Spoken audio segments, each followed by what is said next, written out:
Ayam geprek adalah makanan terkenal yang bisa didapatkan di mana-mana. Selain enak, harganya juga relatif terjangkau. Banyak orang menjadikan ayam geprek sebagai teman makan nasi. Ciri khas ayam geprek adalah sambalnya yang pedas, dan rasa pedas itu menjadikan acara makan lebih nikmat. Yang menarik, ada kisah penjual ayam geprek terkenal yang dicurigai melakukan pesugihan dan menjadikan para pembelinya sebagai tumbal. Inilah kisahnya, dan selamat menyelami dunia misteri.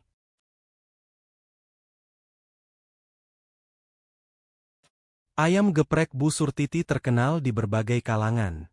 Bu Surtiti punya warung makan di pinggir jalan, dan konsumennya berdatangan seperti antre bantuan sosial, saking panjangnya. Warung itu buka jam 10 siang, dan tutup jam 7 malam. Bahkan sebelum buka, para pembeli sudah berdatangan. Lalu sepanjang hari, orang-orang terus datang dan pergi membeli ayam geprek di warung Bu Surtiti. Konsumen ayam geprek Bu Surtiti terdiri dari berbagai kalangan. Karenanya, kendaraan yang biasa parkir di sekitar warungnya terdiri dari sepeda motor sampai deretan mobil. Larisnya warung ayam geprek Bu Surtiti pun memberikan berkah bagi warga sekitar warung yang kemudian jadi tukang parkir kendaraan di sana. Yang menarik, meski laris luar biasa, Bu Surtiti tampaknya tidak tertarik membuka cabang. Jadi hanya ada satu warung ayam geprek Bu Surtiti, dan mau tak mau orang harus datang ke warungnya jika ingin menikmati ayam geprek yang terkenal nikmat itu. Bu Surtiti juga tidak menerima pesanan lewat aplikasi. Ketika aplikasi pesan makanan mulai populer di kalangan masyarakat, Bu Surtiti pernah ditawari untuk menerima pesanan lewat aplikasi, tapi Bu Surtiti menolak. Menurutnya, melayani para pembeli yang datang saja sudah kewalahan. Jadi dia merasa tidak mampu melayani tambahan pembeli lewat aplikasi. Bagaimana warung ayam geprek Bu Surtiti bisa selaris itu? Kisahnya dimulai bertahun-tahun sebelumnya. Setelah suaminya meninggal, Bu Surtiti bekerja apa saja untuk menyambung hidup. Ia punya 3 anak yang waktu itu masih sekolah. Semula, Bu Surtiti bekerja menjadi tukang cuci pakaian. Pada masa itu belum ada layanan laundry seperti sekarang. Jadi, Bu Surtiti biasa mendatangi rumah-rumah yang perlu mencucikan pakaiannya. Lalu ia mencucinya secara manual. Ia juga menyetrika pakaian-pakaian itu, kemudian menyerahkannya kembali pada pemiliknya, dan dia mendapat upah dari pekerjaan tersebut. Dia menjalani pekerjaan itu sampai anak-anaknya lulus sekolah dan mulai bekerja. Sejak itu, Bu Surtiti ganti pekerjaan, kali ini membuka warung makan dengan menu ayam geprek. Di warung itu ia juga menyediakan aneka gorengan dan minuman. Entah dari mana Bu Surtiti memiliki kemampuan memasak atau membuat ayam geprek. Yang jelas, sejak membuka warung tersebut, dalam waktu tak terlalu lama warungnya segera terkenal. Semula, para pembelinya dari kalangan yang biasa berlalu lalang di sekitar jalanan tempat warung Bu Surtiti. Mereka terdiri dari tukang becak, sopir dan kernet angkot serta anak sekolah dan para mahasiswa. Orang-orang itu sepertinya membutuhkan makanan enak dalam porsi besar sekaligus enak, dan harganya terjangkau. Ayam geprek Bu Surtiti memenuhi kebutuhan itu. Seiring waktu, warung ayam geprek Bu Surtiti semakin terkenal dan semakin laris, dan pembelinya berdatangan dari mana-mana, dari berbagai kalangan. Saking banyaknya, para pembeli harus antre. Menurut orang-orang, ada 2 kemungkinan ayam geprek Bu Surtiti sangat laris.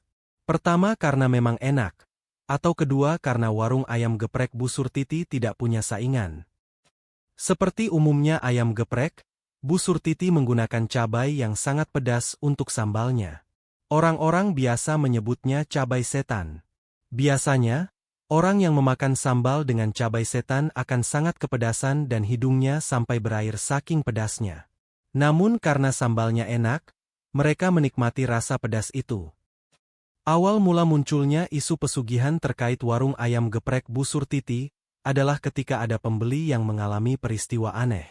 Ceritanya, suatu siang ada 2 mahasiswa yang datang ke warung Bu Surtiti untuk membeli nasi dan ayam geprek, lalu mereka memakannya di tempat kos. 2 mahasiswa itu bernama Aldin dan Yofi. Mereka cukup sering membeli nasi dan ayam geprek di tempat Bu Surtiti. Siang itu, di tempat kos, mereka pun menikmati nasi serta ayam geprek seperti biasa, merasakan pedasnya yang nikmat, sampai mata dan hidung mereka berair. Tetapi kemudian terjadi hal yang aneh. Aldin merasakan hidungnya berair, jadi ia pun menyekanya dengan tisu seperti biasa. Tapi ia mendapati bukan cairan lendir yang waktu itu keluar dari hidungnya, melainkan darah. Melihat itu, Yofi mengira Aldin mengalami mimisan. Setelah Aldin selesai makan siang, Yofi meminta Aldin beristirahat. Aldin pun lalu ke kamarnya, dan membaringkan diri di tempat tidur sambil berharap mimisan dari hidungnya berhenti. Tetapi, sejak itu, Aldin tidak pernah bangun lagi. Ia meninggal dalam tidurnya.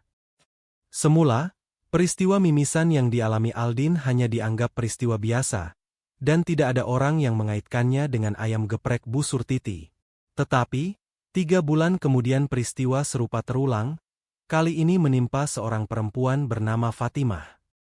Sama seperti Aldin, Fatimah juga sering membeli nasi dan ayam geprek di warung Bu Surtiti, yang lalu ia makan di rumah. Suatu sore, saat pulang dari kerja, Fatimah mampir ke warung Bu Surtiti dan membeli nasi serta ayam geprek. Sesampai rumah, ia menikmati makanan kesukaannya tersebut. Seperti biasa, Fatimah merasakan mata dan hidungnya berair selama memakan ayam geprek yang sangat pedas itu. Namun semula ia tidak menghiraukan. Fatimah baru terkejut ketika hidungnya terus meler.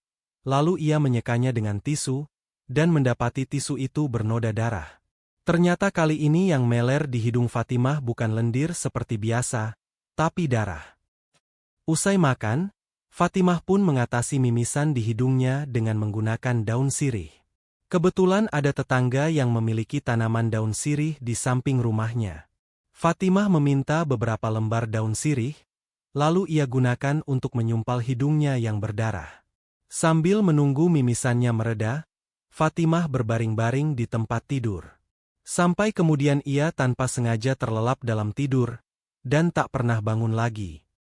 Jarak antara tempat tinggal Fatimah dan tempat kos Aldin lumayan jauh.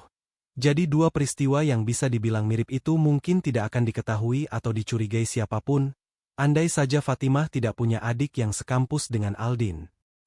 Fatimah punya adik yang masih kuliah, bernama Hasan, dan Hasan sekampus dengan Aldin serta Yofi. Ketika Aldin meninggal karena mimisan, Hasan menganggapnya sebagai peristiwa kematian biasa. Namun setelah kakaknya juga mengalami peristiwa serupa, yaitu mengalami mimisan hingga kemudian meninggal setelah makan ayam geprek dari warung Bu Surtiti, Hasan jadi bertanya-tanya. Apakah kesamaan peristiwa yang terjadi pada Aldin dan kakaknya memang saling berkaitan, yaitu ayam geprek Bu Surtiti?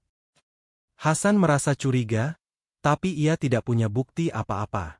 Yang jelas, sejak kematian kakaknya, Hasan tidak pernah membeli ayam geprek lagi, khususnya di warung Bu Surtiti. Begitu pula teman-teman kuliahnya. Meski begitu, pembeli ayam geprek di warung Bu Surtiti seperti tidak berkurang sama sekali. Siang sampai malam para pembeli terus berdatangan tak pernah sepi. Lalu peristiwa aneh kembali terjadi, 3 bulan setelah kematian Fatimah kakak Hasan. Kali ini dialami seorang ibu rumah tangga bernama Maria. Maria adalah istri ketua RT tempat Bu Surtiti membuka warung ayam geprek.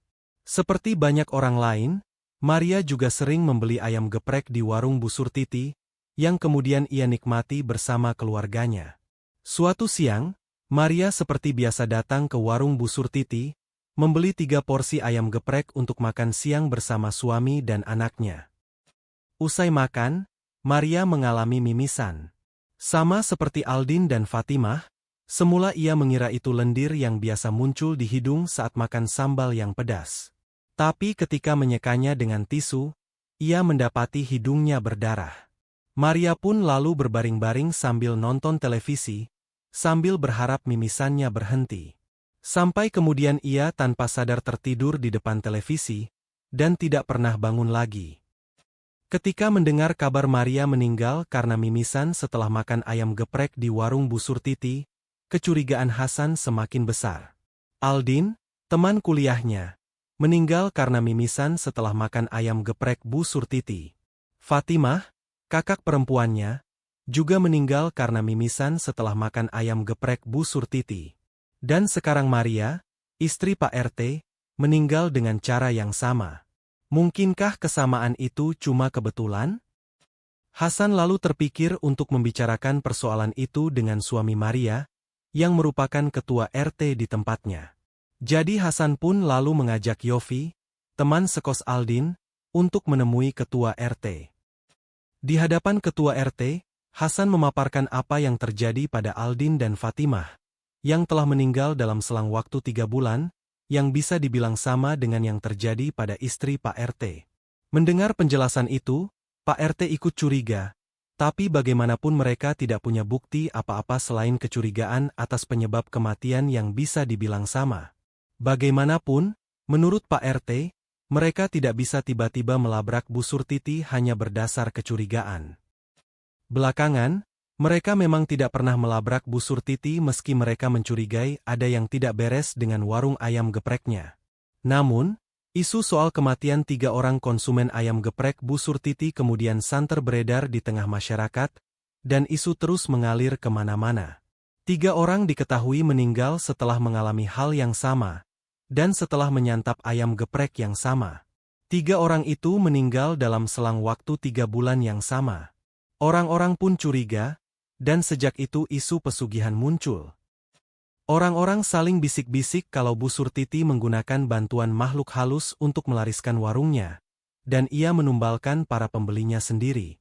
Isu atau kecurigaan itu memang tidak pernah terbukti, tapi sejak itu warung ayam geprek Bu Surtiti pelan-pelan ditinggalkan para pembeli dan pelanggannya. Warung yang semula sangat laris berubah sepi, karena orang-orang khawatir kalau mereka menjadi tumbal berikutnya. Belakangan, karena tidak ada lagi pembeli yang datang, Bu Surtiti pun menutup warungnya, dan ia hidup tenang sebagai orang kaya. Dan kisah ayam geprek yang pernah laris itu belakangan menjadi semacam legenda di kalangan masyarakat setempat. Jangan lupa like, komen, share dan subscribe, agar tidak ketinggalan kisah-kisah misteri lain di channel ini. Sampai jumpa di kisah berikutnya.